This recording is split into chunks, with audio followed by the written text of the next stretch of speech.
Bonjour, c'est Nathalie Sayuc pour le podcast Comme et Projet, le podcast qui veut vous aider à bien communiquer sur les projets qui vous tiennent à cœur.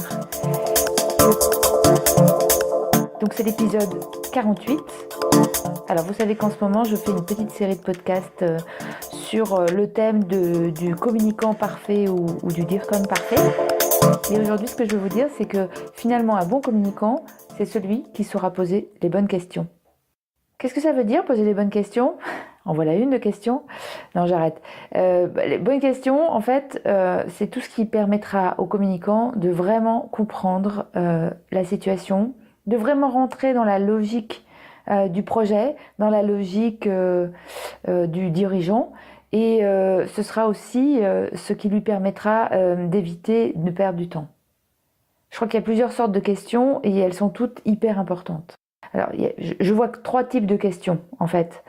Le premier type de question, c'est ce que j'appellerais les questions pour éviter l'ennemi numéro 1 des communicants et de la communication en général. Et l'ennemi numéro 1, c'est le flou, le tacite, le non-dit. C'est les questions pour comprendre. Quand on n'explique pas les choses, quand on a des doutes sur ce que ça veut dire, quand on est dans le presque compris mais pas tout à fait, dans cette zone d'imprécision, eh bien attention danger. Parce qu'un communicant ne peut pas bien travailler s'il n'est pas en parfaite maîtrise de son sujet, du contexte, du métier. Donc toutes les questions qui permettent de lutter contre le flou sont les meilleurs outils du communicant. Alors j'imagine le DIRCOM qui est récemment recruté dans une entreprise. Il va devoir comprendre le métier, comprendre le jargon. Il va aussi comprendre l'historique. Et c'est très important de comprendre l'historique d'une entreprise, parce que si vous n'avez pas l'historique, vous risquez d'être hors sujet. Ce que vous allez donner sera interprété à travers une histoire que vous ne maîtrisez pas. Donc poser des questions, c'est aussi comprendre ce qui s'est passé avant. C'est hyper important. Quel est le métier ? Quels sont les termes ? C'est quoi les valeurs ? Enfin voilà, toutes ces questions qui permettent de rentrer dans le sujet. Toutes ces questions qui permettent aussi de cerner le projet, l'objectif, la finalité.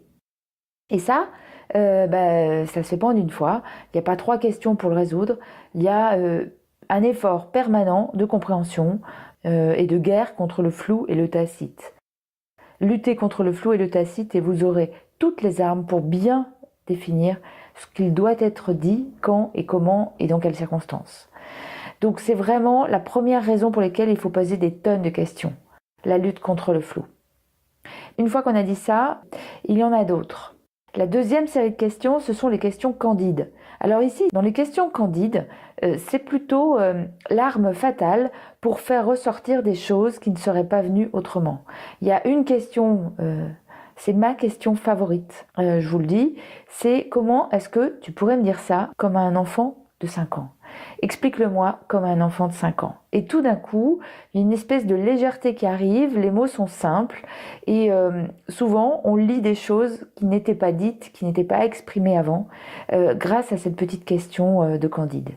L'autre, qui m'a été soufflée par quelqu'un que j'ai rencontré récemment et que j'espère revoir bientôt, l'autre question du même genre, c'est « explique-le-moi comme à ta grand-mère ».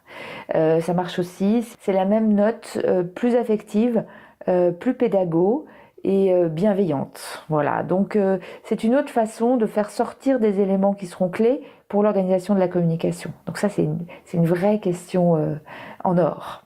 Troisième catégorie de questions, ça c'est les questions qui gênent. Alors les questions qui gênent, c'est-à-dire que là on n'est pas dans un problème de compréhension, mais on doit arriver à élaguer les sujets qui fâchent, les sujets qui blessent, les fragilités. Ça, c'est un sujet qui recoupe un peu la question première qui était de savoir déplaire. On peut déplaire en disant des choses, on peut aussi déplaire en posant des questions qui gênent.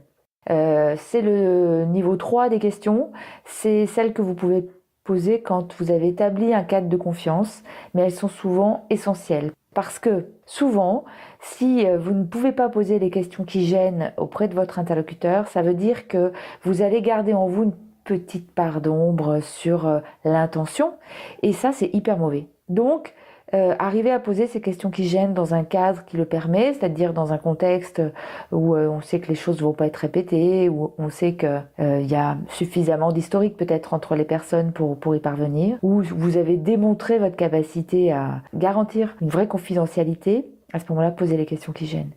Posez-les parce qu'elles vous gênent, vous, dans votre façon de proposer après.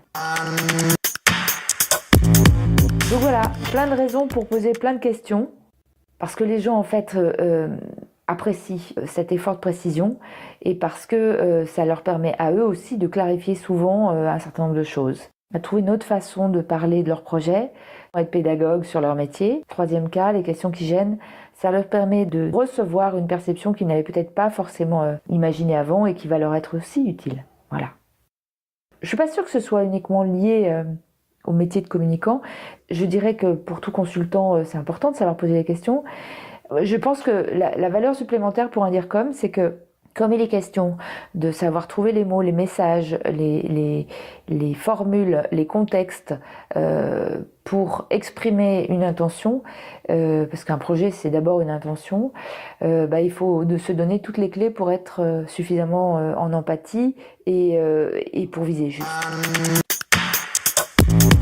Voilà, donc le bon DIRCOM, c'est celui qui s'est posé des tonnes de questions et je vous invite à commencer cet exercice dans votre quotidien si vous êtes responsable de communication ou en charge de communication.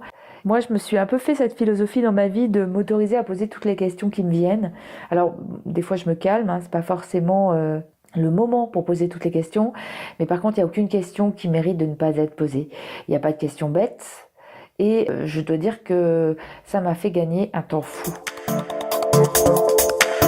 Voilà, c'est fini pour aujourd'hui. Merci d'avoir écouté jusqu'au bout. Inscrivez-vous sur iTunes si ce n'est pas déjà fait, s'il vous plaît. Ça se fait depuis votre ordinateur en fait, iTunes. Inscrivez-vous et mettez le nombre d'étoiles que vous souhaitez, même si après, effectivement, vous écoutez ce podcast sur d'autres plateformes depuis votre mobile ou depuis le site Comme et Projets où les podcasts sont également en ligne. C'est un effort qui m'est extrêmement précieux pour rendre plus visible ce podcast et permettre à d'autres de le découvrir. Je vous souhaite une excellente journée et je vous dis comme d'habitude, à bientôt.